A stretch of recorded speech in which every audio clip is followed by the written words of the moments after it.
ఈరోజు మా YSR Congress party MP Lok Sabha floor leader Mithun Reddy గారిని అక్రమంగా అరెస్ట్ చేశారు. ఇది అక్రమ కేసు, ఇది అక్రమ అరెస్ట్. ఈ అరెస్ట్ని నేను తీవ్రంగా ఖండిస్తున్నాను. వైఎస్ఆర్ కాంగ్రెస్ పార్టీ తీవ్రంగా ఖండిస్తోంది. ఎటువంటి ఆధారాలు లేకుండా బిల్డప్ నెరేటివ్స్తో, కుక్డ్ స్టోరీస్తో వాటన్నిటిని బేస్ చేసుకొని ఈ అక్రమ కేసుని మిథున్ రెడ్డి గారి మీద కట్టి మరి ఈ రోజున అరెస్ట్ చేశారు. అధికారాన్ని ఉపయోగించి కొంతమంది గవర్నమెంట్ ఆఫీసర్స్ మీద, గవర్నమెంట్ ఎంప్లాయీస్ మీద, ఇంకా కొంతమంది మీద అధికారాన్ని ప్రయోగించి వాళ్ళని భయపెట్టి, బెదిరించి, తిట్టి, అవసరమైతే కొట్టి, ఆశ చూపించి ఫ్యాబ్రికేటెడ్ స్టేట్మెంట్స్ని వాళ్ళ దగ్గర తీసుకొని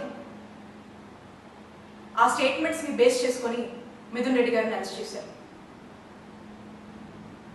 దీన్ని లిక్కర్ స్కామ్ అని పేరు పెట్టి senior retired IAS Dhananjaya Reddy గారిని, ఓఎస్డి కృష్ణమోహన్ రెడ్డి గారిని, చెవిరెడ్డి భాస్కర్ రెడ్డి గారిని, ఇప్పుడు మిథున్ రెడ్డి గారిని అరెస్ట్ చేశారు. మా హయాంలో, మా జగనన్న హయాంలో ఎటువంటి లిక్కర్ స్కామ్ జరగలేదు. ఇదే కాదు, ఏ స్కాము జరగలేదు.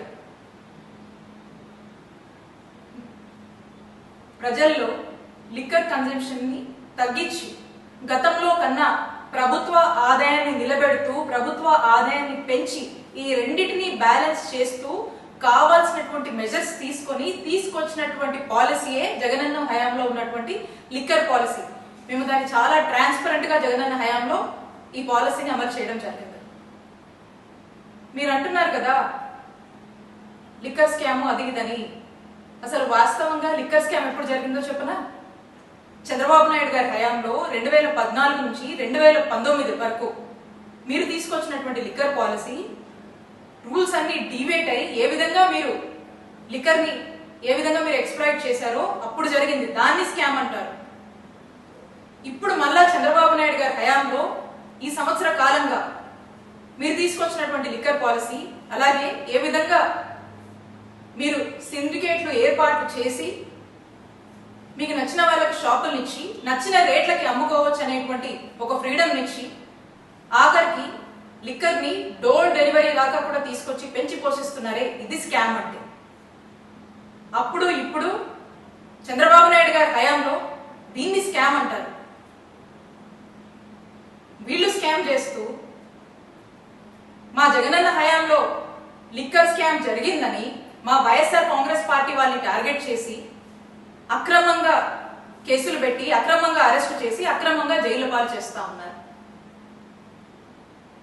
ఈ అక్రమ కేసులు కట్టి, ఈ అక్రమ కేసులు పెట్టి అరెస్టు చేసి జైలు పాలు చేస్తే వైఎస్ఆర్ కాంగ్రెస్ పార్టీని ఇబ్బంది పెట్టొచ్చు, మా నాయకుడు జగన్మోహన్ రెడ్డి గారిని ఇబ్బంది పెట్టొచ్చు అని మీరు భావిస్తున్నారేమో. మీరు ఎన్ని ఇబ్బందులు పెట్టినా మేము ధైర్యంగా నిలబడతాము, ఎదుర్కొంటాము. వైఎస్ఆర్ కాంగ్రెస్ పార్టీ ప్రజల కోసం పోరాడుతూనే ఉంటుంది. మా నాయకుడు జగన్మోహన్ రెడ్డి గారు ప్రజల పక్షాన నిరంతరం పోరాడుతూనే ఉంటారు. మేము మీకు స్పష్టం చేస్తుంది ఒక్కటే, వైఎస్ఆర్ కాంగ్రెస్ పార్టీ అదరదు, బెదరదు.